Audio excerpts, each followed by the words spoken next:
Olá, buscadores espirituais. A história da Umbanda no Brasil é um relato complexo que remonta ao início do século XX, período marcado por intensas transformações sociais, culturais e religiosas. A origem da Umbanda está profundamente enraizada na mistura de diferentes tradições espirituais que foram trazidas para o Brasil durante o processo de colonização e na interação entre as diversas culturas que se encontraram no país. Para entender a origem da Umbanda, é necessário voltar ao contexto histórico do Brasil.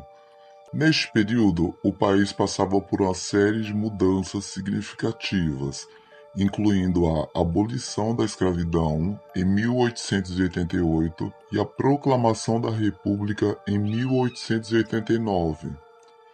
Estes eventos tiveram um impacto profundo na sociedade brasileira, causando deslocamentos populacionais, transformações econômicas e uma busca por novas identidades religiosas e espirituais. Foi nesse cenário de mudança que surgiram os primeiros movimentos espiritualistas no Brasil, influenciados pelo espiritismo kardecista, que havia chegado ao país algumas décadas antes. O espiritismo, com sua crença na comunicação com os espíritos e na reencarnação, encontrou um terreno fértil no Brasil, onde as tradições religiosas africanas e indígenas já estavam enraizadas. No Rio de Janeiro, então, capital do país na época, um grupo de médiuns e praticantes espirituais começou a se reunir em sessões mediúnicas, buscando entrar em contato com os espíritos e receber mensagens do além. Essas reuniões eram marcadas por uma atmosfera de fervor religioso e pela crença de entidades, presença, espirituais que se manifestavam através dos médiuns. Foi nesse contexto que a Umbanda começou a tomar forma, influenciada pelo espiritismo kardecista, mas também pelas tradições espirituais africanas como o candomblé e a quimbanda, e pelas práticas indígenas de contato com os espíritos da natureza. A Umbanda se tornou uma síntese única de diferentes influências religiosas.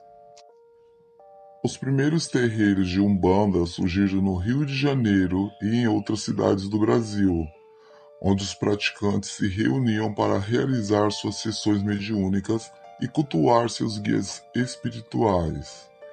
Esses guias, conhecidos como orixás, caboclos, preto-velhos, crianças, pombogiras, eram considerados entidade intermediária entre os seres e o mundo espiritual, capazes de oferecer orientação, cura e proteção.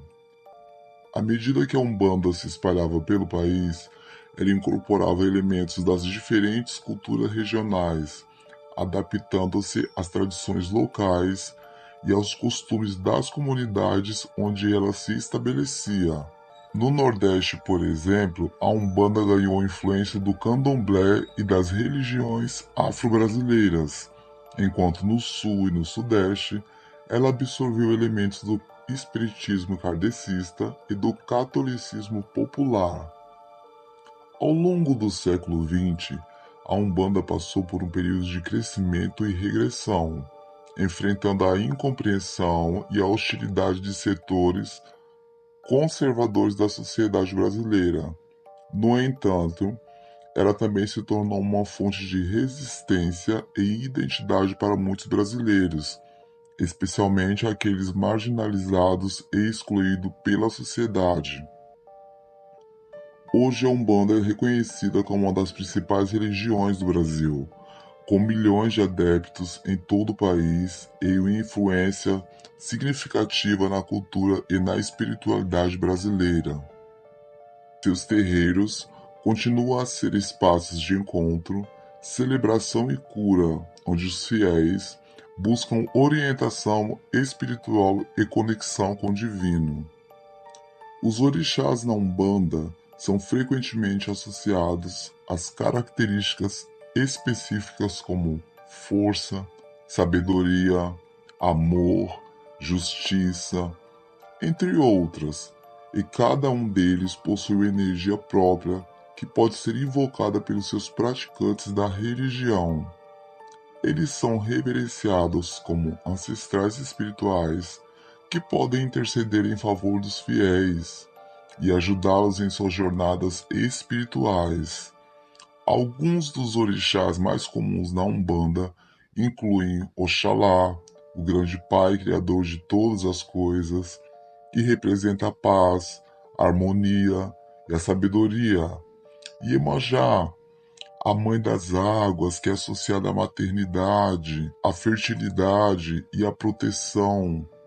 Oxum, a senhora das águas doces, que representa o amor, a beleza e a prosperidade. Xangô, o senhor da justiça, que representa a força, a coragem e a autoridade. Ogum, o guerreiro da luz, que representa a determinação, a proteção e a superação de desafios. Assim como os guias espirituais falados anteriormente, como os pretos velhos, caboclos, as crianças ou os herês, os orixás são invocados durante sessões mediúnicas da Umbanda para oferecer orientação espiritual e proteção aos praticantes da religião. Eles são vistos como aliados espirituais que podem ajudar os fiéis em suas jornadas de crescimento e evolução espiritual, e sua presença é vista como uma fonte de bênção e proteção divina. Se inscreva, deixe o seu like, ative o sininho para mais notificações de conteúdos como este. Até breve!